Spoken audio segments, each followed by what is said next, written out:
తెలంగాణలోని మందు బాబులకు ఇదో బ్యాడ్ న్యూస్. నేటి సాయంత్రం నుంచి 2 రోజుల పాటు రాష్ట్రంలో దుకాణాలు మూతపడున్నాయి. తెలంగాణలో మున్సిపల్ ఎన్నికల నేపథ్యంలో నేటి నుంచి ఫిబ్రవరి 11 సాయంత్రం వరకు వైన్ షాపులు, బార్లు మూతపడనున్నట్లుగా అధికారులు పేర్కొన్నారు. తెలంగాణ రాష్ట్రంలో మందు బాబులకు ఇదో బ్యాడ్ న్యూస్ అనే చెప్పాలి. ఎందుకంటే రాష్ట్రంలో మున్సిపల్ ఎన్నికల నేపథ్యంలో సోమవారం సాయంత్రం 5 గంటల నుంచి పోలింగ్ తేదీ అనగా ఫిబ్రవరి 11 సాయంత్రం 5 గంటల వరకు రాష్ట్రంలోని ఎన్నికలు జరిగే 116 మున్సిపాలిటీలు, 7 కార్పొరేషన్ల పరిధిలో ఉన్న వైన్ షాపులు, బార్లు మూతపడనున్నట్లుగా అధికారులు పేర్కొన్నారు.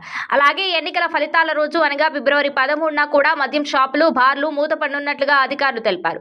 ఎన్నికల నేపథ్యంలో రాష్ట్రంలో ఎలాంటి అవాంఛనీయ ఘటనలు చోటు చేసుకోకుండా శాంతి భద్రతల పరిరక్షణ కోసం ఈ నిర్ణయం తీసుకున్నట్లుగా అధికారులు తెలిపారు. ఇక రాష్ట్రంలో సోమవారం సాయంత్రంతో మున్సిపల్ ఎన్నికల ప్రచారం ముగియనుండటంతో ఈ ఆంక్షలను అమల్లోకి తీసుకురానున్నట్లుగా అధికారులు స్పష్టం చేశారు. ఎవరైనా నిబంధనలకు విరుద్ధంగా మద్యం విక్రయించినా, షాపులు ఓపెన్ చేసినా వారిపై కఠిన చర్యలు తీసుకోవడంతో పాటు ఆయా దుకాణాలు, లైసెన్స్లు కూడా రద్దు చేస్తామని అధికారులు హెచ్చరికలు జారీ చేశారు. అయితే ఈ ఆంక్షలు కేవలం ఎన్నికలు జరిగే మున్సిపాలిటీలు, కార్పొరేషన్లోనే ఉంటుందని అధికారులు తెలిపారు.